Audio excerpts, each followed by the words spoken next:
Ina Podubny works 6 days a week as a senior laboratory assistant for a Moscow medical center. She earns 110 rubles a month. At a recent exchange rate, that's about $162 American per month. She has a 2-hour commute each day. And while in college studying for her profession, she and her husband, Valery, became parents. She took off 1 year and was paid by the government. If she were to have another child, she'd get up to a year and a half maternity leave with pay and a job guarantee when she returns. Her daughter Marina attends kindergarten. The cost, 13 rubles a month. That's $21 American. Once home, Ina begins her household chores, prepares dinner for the family as Marina plays, reads, and watches TV. The apartment rents about $20 American a month and can be taken directly out of their salaries. All utilities are included except electricity, which is usually about $7 American. The grocery bill averages 133 American dollars a month, the phone bill $350. Marina's dad is a naval engineer who earns 256 American dollars per month. Does he cook? Well, so far things are a bit rough in that area, but I think he's going to learn some. I thank you both very much for allowing us to invade your privacy.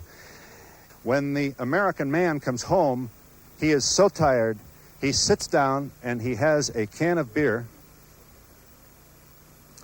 And when the woman comes home in the United States, she cannot sit down. She has to go to the kitchen and immediately prepare the meal. She has 2 jobs, and he only has 1. Do you recognize this man? Do you recognize him? Only partially, because some of our men are like Americans, but unfortunately some of them, not very many, but they probably exist in America too. Some of them really enhance the female half of the couple. Yes, ma'am. I'm very happy that my husband is sitting right next to me here. He helps me a lot. He helps cook dinner. He helps clean up the apartment. He does everything. He even marinates cabbage and tomatoes. And I'm really very happy along those lines. Let us get a good look at this strange man. Please stand up.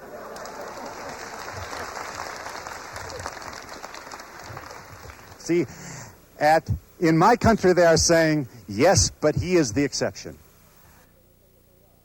My biggest problem is when my husband is in the garage. That's awful, because if anybody calls, where's Papa? Papa's in the garage. Where's Papa? Papa's working on the carburetor. Where's Papa? Papa's looking for the door. There's a dent in the door somewhere. He has to buy a new one. So my problems are those, but frankly speaking, if I go to the theater or if I go to the movies to see something, then he lets me go. That's it. He lets you go? He gives you permission to go? Well, you are the student and he is the professor? No, but we have 3 children. That's why it means he has to stay with 3 children and I go off to the theater. If we have the possibility to go together, then of course we both go. But what we do is if I go to the theater, he goes to the garage. Is your husband with you tonight? There he is. My husband is a music teacher, but he's also a mechanic. He's also a mechanic. He's both a teacher and a music school, and at the same time, for his own car, he's a mechanic. He both teaches music, and for his car, he's a mechanic. He likes doing both. He really loves doing both of them. You just wouldn't believe it. But he is so busy in the garage, and he is so busy teaching music, I am wondering if there is any time for him to share endearments and nice times with you. Well, otherwise we wouldn't have 3 children.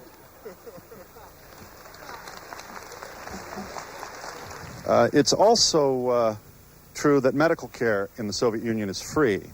Although you do not have the option of choosing your doctor, isn't that so? Let me get someone who hasn't had an opportunity. Yes, ma'am. Yes, medical care in our country is free, that's true, and pediatricians begin taking care of the child right away as soon as the child is born. A nurse comes to the house. Medicines are free for a child under the age of 1 year.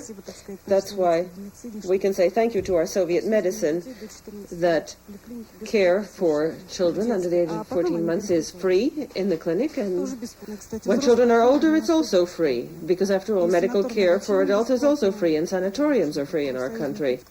It sounds as though you live in a fairyland where there are no problems, and the state is always there to help you with your agonies and your medical challenges.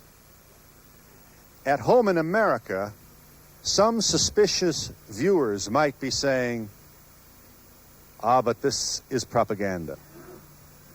This is, once again, the Soviet citizen trying to convince the West that all is well in your country.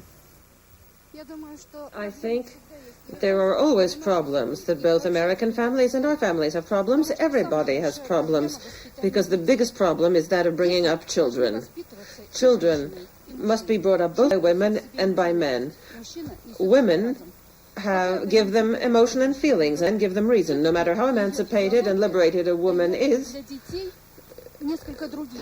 the fact that she is a woman means that she gives her children something different than their father can give them.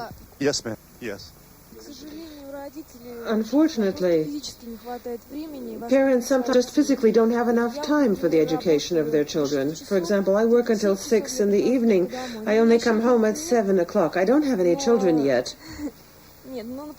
But I can see the families of my friends, that many of them, when the child goes to sleep at 9 o'clock, that only leaves you 2 hours in which you also have to clean up and prepare dinner. That's a very, very small amount of time. And I think that women should just work less. How long have you been married? Only a couple of months. So I have very short experience of family life. Please let me share with you a videotape of a marriage. Couples can legally marry in the Soviet Union at age 18. They register at one of 4 marriage palaces in Moscow. All couples must be married in one of the palaces for it to be legally recognized. Many couples will marry in a church after they've exchanged vows. Some marriages take place here daily. The ceremony lasts about 6 minutes, and an orchestra usually plays Tchaikovsky's first piano concerto. Couples wait to be married separately inside the wedding chamber. The double ring ceremonies are performed by a woman who is a Soviet government representative. The ceremonies are very simple and are almost always the same. Immediately after the ceremonies, couples often go to the tomb of the unknown soldier in Red Square, showing their respect for their country and its history. Flowers are placed at the eternal flame. Following this, couples head off for their individual celebrations with family and friends. Moscow couples rarely go on a honeymoon. They usually spend the first days of married life with their parents. The rest of the family usually discreetly goes somewhere else so the newlyweds can have privacy. Please let me change the subject for a moment. I would like to talk for a moment with you about family planning. How available is birth control information and material? And are you pleased at its availability? And why is the abortion rate so high in the Soviet Union?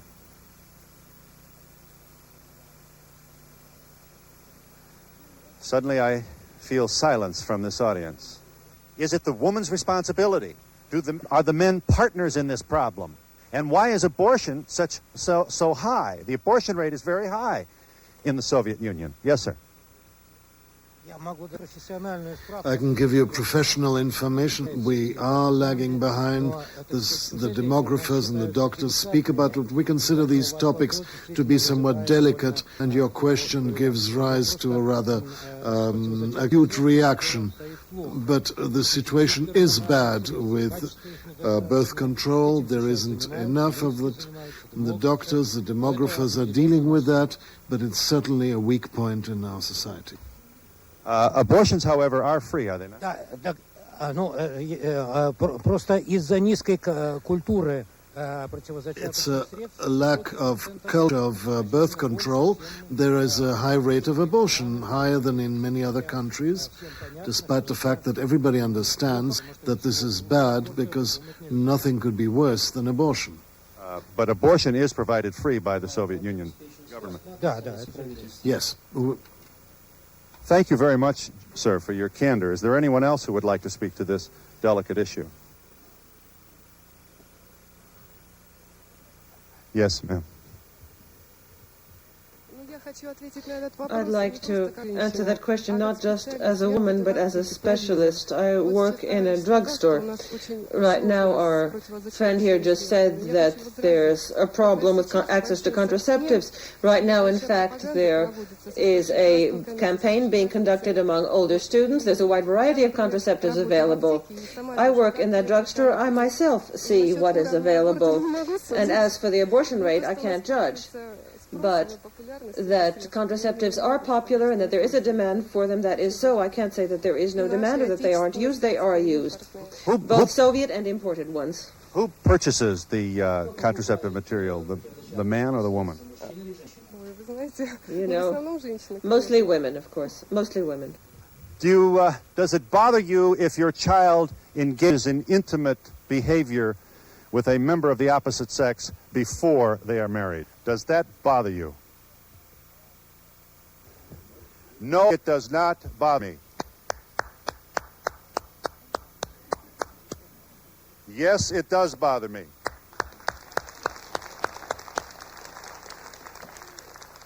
I want my child, my daughter, to be a virgin when she gets married.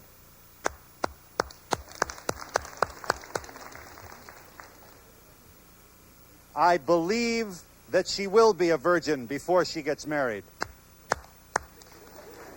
I noticed that most families here in Moscow, and again, this is hardly a scientific survey, have only one child.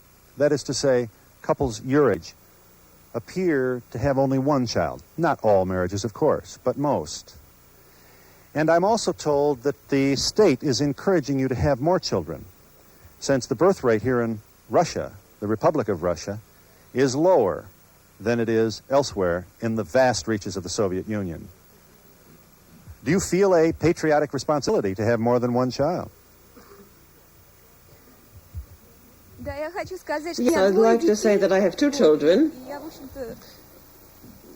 and I can't say that we've stopped there. We might have some more. And the state gave us an apartment. It gave us a two-room apartment within a year because we had twins. If you have three children, then the state gives you a 3- or 4-room apartment. And people even have the right to choose the section of Moscow in which they want to live, and they get a telephone, and they get a lot of other benefits. And you can also order food products. And the children's store also helps you. You get a lot of assistance if you have several children. I think that we get a great many benefits, and that's right now a lot of people are thinking about having no less than 3 children. Why then are all these families with only one children waiting? Let's have more babies and you'll get a nice apartment. It's true that our American audience might think that we're exaggerating everything here because that woman perhaps was a little bit incorrect. I do have 3 children. Of course, I do get various benefits for them. I could tell about that in more detail to the American audience. But for example, in our family, we do have a problem, which is that we live in a communal apartment. Our family lives in there, and another family lives in there, and we share the kitchen. That may not be so typical right now, but for our case, for our family, this is a real problem. Yes, sir. I consider that the woman who spoke before is simply very lucky. I have one child, and my friends who are the same age all have only one child, because it's very hard in our time to have enough money to support more than one child. And housing is difficult, and even hospital costs are only paid for 50%. The same thing for my wife. So if we're sick, we lose a lot of money. And everything is not all right with the apartment either. I thought that medical care was free. It depends at what position you hold in your employment. Up to 3 years, it's 50% of hospital costs. After 5 years, 60%. Up to 5 years, what? 60%. 60%. Yes. Yes. I've been married for 12 years, but I have one child. I have one child. I've had one child in a 12-year marriage. The child is now 8 years old. And we're not concerned about the material side of things. We're concerned about the housing problem. We live in a communal apartment like that other woman does. You already know what a communal apartment is. It means you have several families living in one apartment. We only have one room for our family. And I'm not having children because of that. Because the child is going to grow up with a child under 5, I'm not going to get an apartment by then if I have another child. And I think that young families ought to be given apartments. There ought to be a separate set of priorities given for young families. I think that the housing problem has to be resolved regarding families. We need to review that whole question of how families get apartments, because when it's easier to get apartments, then families are going to be having more children. I think that family can be resolved only when we resolve the housing problem. The whole family problem is a housing problem. I have poor housing conditions, and that is the reason why I am not having more children. Do you think it's unfair that some people get better housing than others? No, I think it's fair. But what happens is that apartments are given, first of all, say at enterprises. I can't get an apartment there because I've been working there 10 years, but there are people at the same enterprise who have been working there already 12 years, and their housing conditions are worse than mine. There are people who've been working there 20 years, and those people are going to be the first ones to get apartments. That's why I want to say that I think young people who've just gotten married, should have separate access to apartments. Then things would be would be easier for them to have children. They ought to get apartments, and that would help them in having children. I have 2 children, and I'm probably not going to have any more. Because our problem is not only one of the apartment, it's also money. My husband gets 120 rubles, I get 35 from the state. When you add it up, try and figure out, can we manage to bring up our children when we only make that much? And second, I think right now children's clothes have become quite expensive, food prices have gone up. All of this really concerns me. What am I then going to leave my children? What am I going to give my children? And what kind of upbringing and education are my children going to have? But you're not going to correct your demographic problem until there are more houses in which these new babies can live. Is that right? I've been married for 9 years. My husband and I have 1 child. We never had a problem with the apartment. We got a 2-room apartment right away. And also we get help from my mother and from my husband's mother. But I think that many here will agree with me that what is a very important problem is that we somehow need to improve the situation regarding kindergartens, because as a rule there are 25 to 30 kids in a class, and if I have 1 more child whom I'm also going to have to take to kindergarten, if there are going to be so many children in nurseries or kindergarten, then there's simply too many. And I think that's my problem. I think that if my children start getting sick, then I'm going to have a problem. I can't simply take sick leave that often to care for my children. We've been talking here all the time about small children, but my children are already fairly grown up. I have 3 children. They're grown up. One is 27, the other is 22, and the other one is 19. When my children were small, I always dreamed of having them learn to sit, eat, get up, stand up by themselves. And then when they grew up, I thought it was better to have these small ones than 3 grown-up ones, because there are a lot of problems. We're talking about kindergartens here and childcare, but the biggest problems start when children go to school, because then that's already a child who thinks he can go off somewhere. We call home to find out what's he had to eat, what's he doing, and we wind up bringing up our children over the telephone. And then when they get even older, there are even more fears and apprehensions. We stand there outside the house watching for them to come home. It's 11 o'clock at night, 12 o'clock at night. Where are the kids? And then I think your biggest problems start. And that's why the biggest difficulties and responsibilities of parents means that we have to, from childhood on, turn them into real people. The problem certainly exists, but many families approach them not like the previous speakers. Many families, ours for instance, want to have children and then they solve the problems. Housing, financial problems and so on. How many children do you have? We have 2 and the third is on the way. GUM, the largest department store in Moscow, located at Red Square. Thousands of items available here from all over the world. American jeans, incidentally, can cost up to $135 American here. Since all stores are state-run, the price of goods is, of course, fixed throughout the Soviet Union. Only twice a year can Soviets and tourists find sales at GUM. There are 30 farmers markets in the Moscow area. Farmers from all over the Soviet Union bring in flowers and produce. Here are some of the items and what they'd cost in American money. A dozen eggs, $3. Coleslaw, $1 a pound. Steak, $4.30 a pound. Many shoppers choose this over regular grocery stores because the produce is fresher. Grocery stores. At grocery stores, there are usually lines at counters. It's not unusual to wait 10 minutes to pick up one item. Grocery stores are smaller than those in the United States, and there's not nearly the selection. You can buy alcohol at some food marts, but most tend to buy their wine stores. And there are lines at wine stores. They're the few lines that we found in the Soviet Union. It's not uncommon to wait out in the cold for over an hour to make a purchase of liquor. This is the result of the effort to arrest the problem of alcoholism. The hours now have been limited, 2 p.m. to 7 p.m., and you are permitted to purchase only 2 vodkas per day.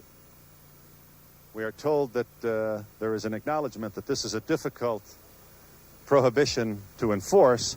Nevertheless, the government is hopeful that these new rules will help solve the problem that we share with you, that of alcoholism.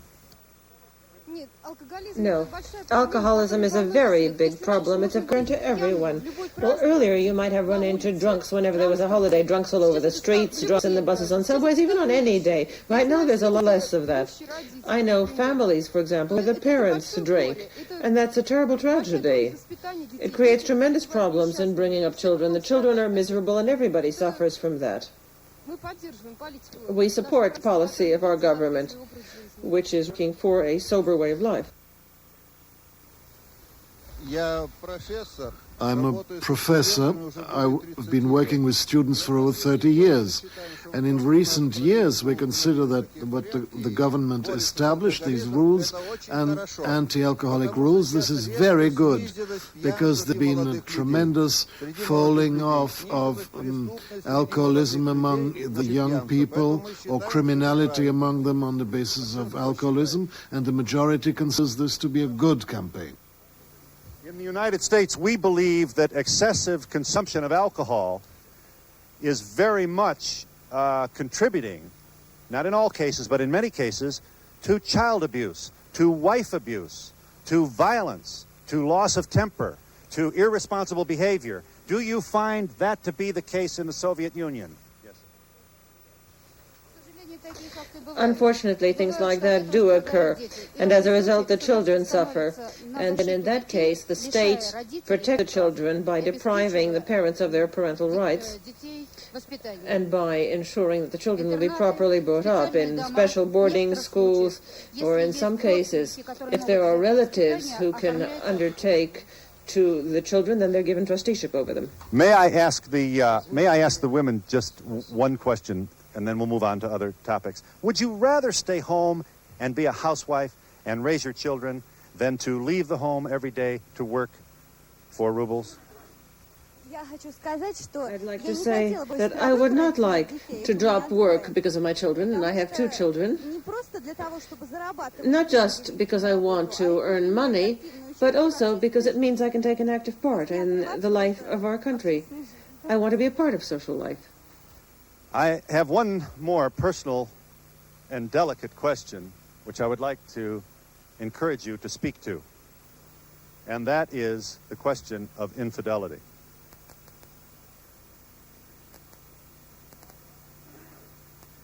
Is it a problem in the Soviet Union, and is it a problem that is most likely to be found in the man, or more so in the man than in the woman? And do you think it is a problem here? Yes. Infidelity, of course, is a horrible thing. I think it's terrible for family life. It goes against the grain of Soviet morality, first of all. And then after all, if I love my husband, then, of course, I simply don't want to have another man. I think that I have great faith in my husband. And in 4 years of married life, I have never seen another man like that. I simply love my husband, period. There's very little time. I'd just like to say 2 words. I'd like to thank you for having come to our country, to the Soviet Union. And as a souvenir, this is a small present for you, as a souvenir even. I'd like to ask you a small question, Phil. How did you like it here? What are your first impressions about us? Please hold on to my present, yes, and don't break it. No one can come to your country without being very, very impressed with its size, with the beauty of its landscape, with the majesty of your architecture, but most of all, with the compassion, the generosity, and the friendliness of your people. I wish for you the opportunity to visit us, just as I know you invite Americans with enthusiasm to visit here, because I feel we all share a common hope and a dream, and that is that the more we reach out and touch each other, the less likely it is we will hurt each other, and we will provide a more secure world for not only ourselves, but our children. Please let me take this final moment to thank you all for your participation in my program. Goodbye, Moscow.